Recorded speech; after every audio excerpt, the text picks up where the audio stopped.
శాలిగ్రామం అంటే ఏంటో తెలుసా? శ్రీ మహావిష్ణువు గుర్తుగల శిలనే శాలిగ్రామాలు అంటారు. అలాంటి శాలిగ్రామాలు ఒకటి కాదు, రెండు కాదు, వందలు వేలు కాదు, లెక్కలేనన్ని శాలిగ్రామాలు ఆ ఒక్క నదిలోనే పుడతాయి. మరెక్కడ దొరకనివి కూడా ఆ నదిలోనే ఉంటాయి. ఆ నది పేరే గండకీ నది. మరి ఆ గండకీ నదిలోని ఈ శాలిగ్రామాలు పుట్టడం వెనుక ఒక అందమైన కథ దాగుందని మీకు తెలుసా?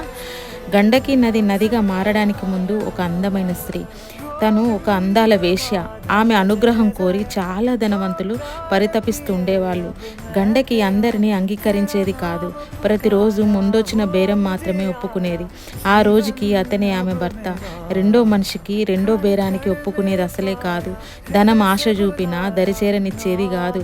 ఆమె తల్లి గండకిని మార్చడానికి ఎన్నో విధాల ప్రయత్నించి విఫలమైంది. సాక్షాత్తు శ్రీమన్నారాయణుడే, ఆ శ్రీ మహావిష్ణువే గండకిని పరీక్షించాలనే కోరిక పుట్టిందంట.